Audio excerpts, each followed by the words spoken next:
Oke, selamat berjumpa kembali dengan tema untuk membahas atau mendiskusikan tentang audit 2. Assalamualaikum warahmatullahi wabarakatuh, teman-teman calon auditor yang baik dan punya komitmen tinggi. Prinsip pada hari ini kita akan mendiskusikan tentang mengaudit kas atau saldo kas. Prinsip di dalam pengelolaan kas ya, yang harus diketahui dalam prinsip akuntansinya adalah kas yang dicantumkan di neraca. Maka saldo kas yang ada di tangan perusahaan dan saldo kas yang ada di rekening giro bank, itulah kas pada prinsipnya di dalam perusahaan. Kas dalam bentuk valuta asing dicantumkan di neraca berdasarkan harus kurs pada tanggal neraca. Itu pengelolaan dalam prinsip akuntansinya. Kemudian yang terkait dengan unsur-unsur kas yang disajikan terpisah dari kas, itu bisa saja tabungan atau deposito di bank. Kenapa tabungan dan deposito di bank tidak termasuk atau terpisahkan dari kas? Karena tabungan dan deposito tidak bisa diambil sewaktu-waktu. Ya, deposito itu berjangka, tabungan berjangka. Kemudian dana keperluan khusus selain modal kerja. Karena dana ini juga sudah dicadangkan untuk keperluan khusus, maka tidak dimasukkan dalam atau dikelompokkan dalam kas atau penyajiannya dipisahkan. Yang berikutnya adalah saldo bank minimum. Itu punya perusahaan ya, tetapi itu terikat oleh bank, maka tidak boleh dikelompokkan di dalam kas. Saldo kas di bank luar negeri yang tidak digunakan dalam kegiatan luar negeri. Nah, ini juga tidak dimasukkan dalam kelompok kas. Oke, teman-teman ya. Kalau kita akan mengaudit kas, maka kita harus tetapkan dulu tujuan audit kas.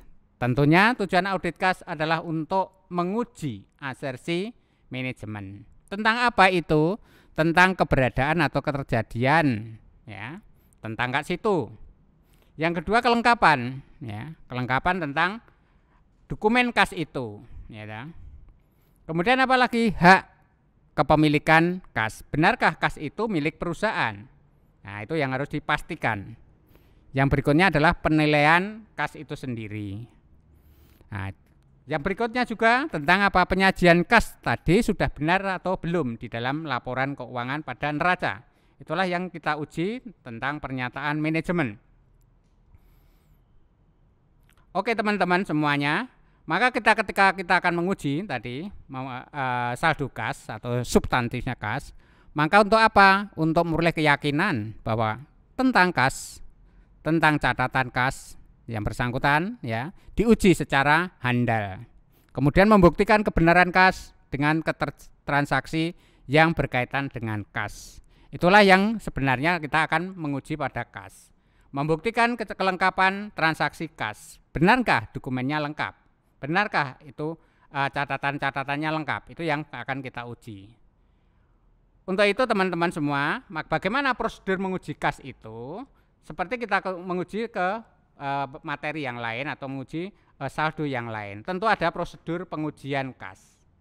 Gimana caranya? Pertama adalah kita melihat ya, menggunakan prosedur awal terhadap kas. Kenapa kita harus melihat prosedur awal? Ya, maka di dalam prosedur awal inilah mengumpulkan semua dokumen atau bukti yang terkait dengan saldo kas. Dokumen apa saja terkait dengan saldo? Ada dokumen yang berkaitan dengan pengeluaran kas. Ada yang dokumen yang berkaitan dengan penerimaan kas. Nah, itulah yang kita kumpulkan dokumen-dokumen itu. Kalau dokumen sudah lengkap, maka ada juga rekening koran bank. Kumpulkan juga semua teman-teman semua ya. Kemudian kalau sudah lengkap lagi apa? Maka hal-hal lain, maka kita lakukan prosedur analisis terhadap saldo kas. Caranya bagaimana? Untuk membuat analisis kas bisa ada berbagai cara. Cara vertikal bisa lakukan perbandingan. Saldo kas kemarin berapa? Periode yang diuji berapa? Ada perbedaan signifikan atau tidak? Kalau ada perbedaan bagaimana untuk melihat lebih jauh? Kalau perbedaan tidak signifikan, maka itu adalah kecenderungan mungkin saldonya benar. Ya, hal-hal yang demikian inilah sebutnya pengujian vertikal. Tapi bisa juga diuji dengan horizontal ya, bandingkan ya, pada tahun yang sama dengan saldo kas di perusahaan yang lain dan usahanya sama, yang usahanya sama, itu bisa horizontal. Kalau sudah diuji itu mungkin buat dibuktikan juga pengujian menggunakan rekonsiliasi bank. Kas diuji dengan menggunakan rekonsiliasi bank. Bisa juga dengan pengujian yang lain, yaitu tes kas rasionya. Itu tahapan-tahapan untuk menguji atau membuktikan analisis terhadap kas. Untuk apa? Supaya kita sebagai auditor punya pandangan dan ketajaman di dalam memeriksa dokumen kas. Lakukan untuk prosedur berikutnya adalah menguji saldo rinci atas kas. Nah, saldo rinci atas kas ini bagaimana? Kita bisa lakukan ya, satu, kita melihat transaksi di saldo kas itu berapa. Kan tidak mungkin kita akan menguji semua, maka kita lihat buku besar. Caranya gimana? Kita lihat transaksi yang ada di buku besar itu, mutasi di buku besar itu, debit kredit, mana yang tidak biasa atau yang nampak tidak biasa. Oke ya, nampak tidak biasa di mutasi transaksi buku besar. Ada dua kemungkinan, jumlahnya yang tidak biasa atau sumbernya yang tidak biasa. Nah, ini kita lihat. Kalau kita lihat yang nampak tidak biasa tentunya tidak akan mungkin banyak. Maka itu bisa dijadikan sebagai sampel untuk pengujian. Caranya apa? Ya dilihat tadi yang nampak tidak biasa kita kasih tanda, ya, ditandai tanggal berapa. Nah, kalau sudah ditandai maka lacak atau kemudian kita buktikan ke jurnalnya, cocok atau tidak. Ya. Ketika di jurnalnya itu cocok, berarti antara buku besar dengan jurnal sudah sesuai. Ya, apakah kalau sesuai sudah benar? Belum. Kita buktikan lagi ke dokumen aslinya atau dokumen asalnya. Pada tanggal yang sama, dokumen yang berhubungan dengan mutasi kas tersebut yang kita ambil sebagai sampel, kita lihat dokumennya ada atau tidak.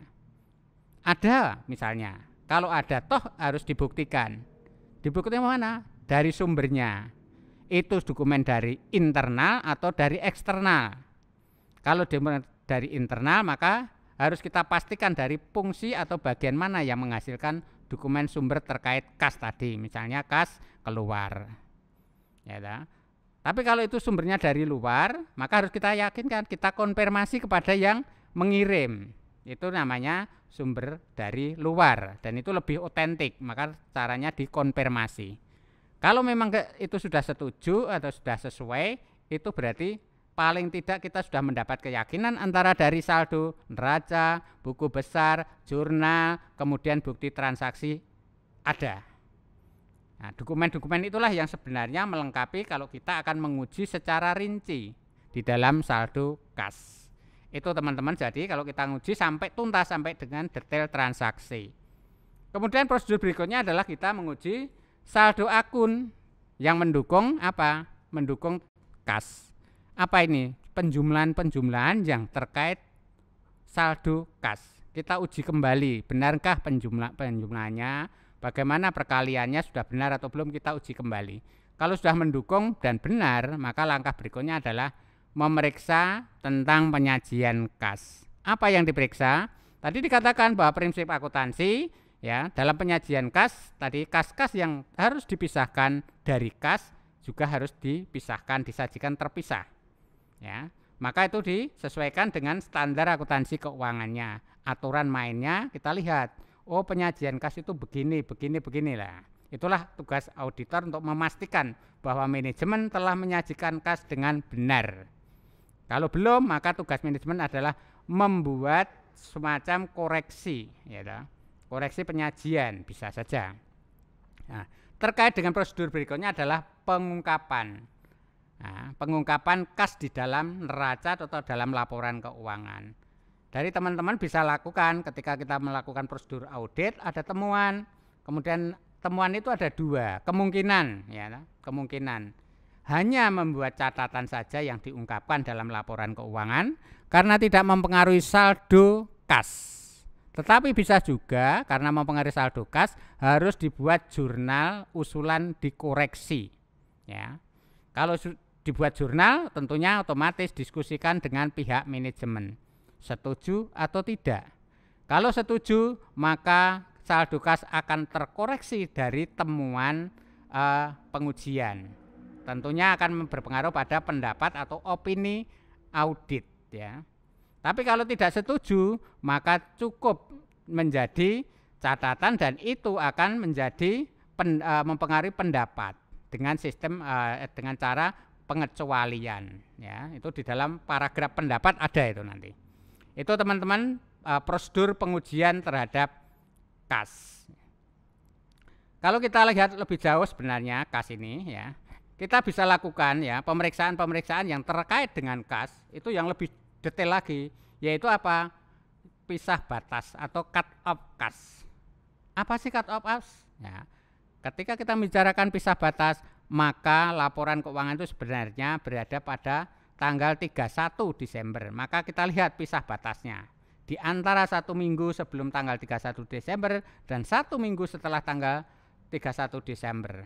Nah, disitulah ada kemungkinan akan muncul namanya rekonsiliasi bank atau rekonsiliasi cut off bank, ya. Karena laporan rekening koran biasanya dari bank yang dikirim ke perusahaan itu setelah tanggal 31 Desember. Nah, itu bisa dikoreksi.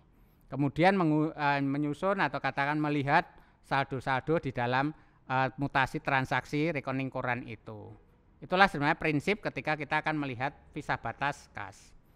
Ya, ini beberapa tentang penghitungan uang KAS, yaitu harus dipastikan juga perhitungan fisiknya di dalam memastikan saldo KAS tadi. Kalau tadi dilihat dari catatan, kemudian dilihat dari pendukungnya rekonsiliasi, buktikan, kemudian dilihat lagi dari fisiknya. Sebenarnya saldo KAS-nya masih berapa? Itu perlu kadang dilakukan perhitungan fisik KAS yang namanya stock opening KAS. Itu lakukan. Bagaimana caranya? Dihitung, ya. Karena audit itu setelah tanggal neraca, maka proses audit itu dilakukan pada perhitungan fisik itu dilakukan pada tanggal berapa. Misalnya di akhir Januari, maka tentukan akhir Januari itu atau ada saldo KAS berapa. Kemudian ditarik ke belakang, mundur, yang mempengaruhi mutasi di bulan Januari, baik KAS keluar maupun KAS masuk. Itu harus dikeluarkan untuk membuktikan saldo per 31 Desember, benar atau tidak. Itu teman-teman cara membuktikan saldo KAS. Kemudian bisa saja lakukan secara teknis konfirmasi kepada yang terkait dengan KAS, bisa perbankan, bisa yang lain. Demikian untuk pengujian terhadap saldo KAS perusahaan. Mudah-mudahan dalam pertemuan ini bisa dipahami, dan ketika Anda belum paham betul, maka lakukan diskusi dengan teman, dengan saya di waktu dan kesempatan yang lain. Akhirnya untuk pertemuan hari ini kita akhiri. Wassalamualaikum warahmatullahi wabarakatuh.